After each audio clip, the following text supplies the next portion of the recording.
$85,453 to be precise, for a 2020 GT500 base model, and I'm ordering one. So I have a deal with a local dealer that they're only going to mark up by $5,000. They're going to get two. Base model costs $74,000, as you already know. Tricked out model costs $95,000. I'm basing my price on a $74,000 starting price plus $5,000 markup. Now, I'm basing mine on a $13,000 gas guzzler tax because that's what I paid for this GT350. But I did read in Car and Driver that that's going to be double. Sorry for the sun. That's going to be double to $2,600 for the gas guzzler tax.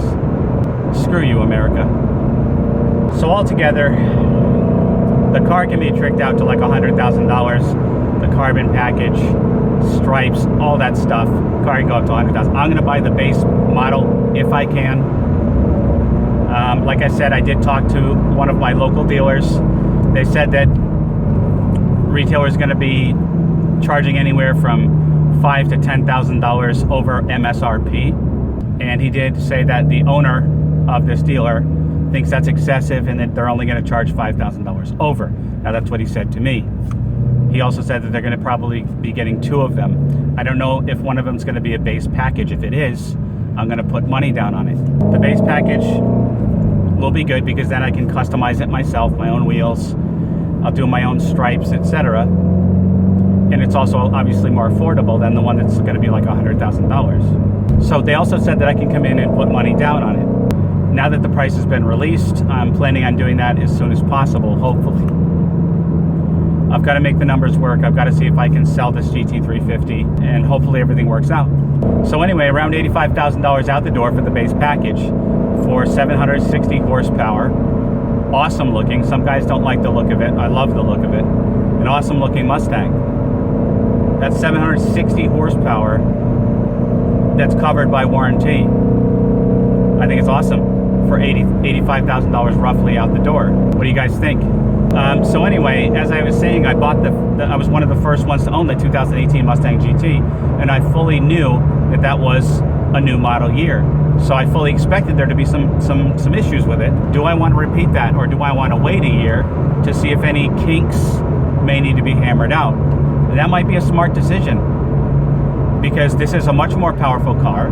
It is supercharged, 760 horsepower out the door, new technology, new Predator engine. Do I wait a year to see what happens? I would be inclined to not wait a year because, like I said, I had the new Mustang technology. I did have a couple issues with the car, but Ford was good about it and they addressed the issues. So if you want to be one of the first ones to have the car, I think it's a no-brainer. And if you can afford the $100,000 one, I'm sure with the carbon fiber package, that car is going to be epic. I'm sure it's going to be right up there with the best of them, with supercars. I mean, that's supercar territory. I know some people might be angry that I'm saying supercar, but that's supercar territory for a fraction of the price. So anyway, price is revealed, starting off under $74,000. I plan on getting one. I plan on getting the car, God willing, I should say. Everything is God willing. I'm going to have to swallow a big chunk of tax just for gas guzzler alone. But I think the car looks like it's going to be worth it. Anyway, let me know your thoughts in the comments. Get a dialogue going as usual.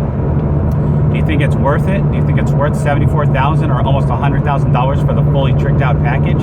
Do you plan on getting one? Are you saving up money for the down payment as I speak? Or are you going to wait a year and see if there's any issues that need to be hammered out? Or are you going to take a pass completely on the 2020 GT500? Let's discuss. All right, guys, always remember the motto, always be kinder than necessary.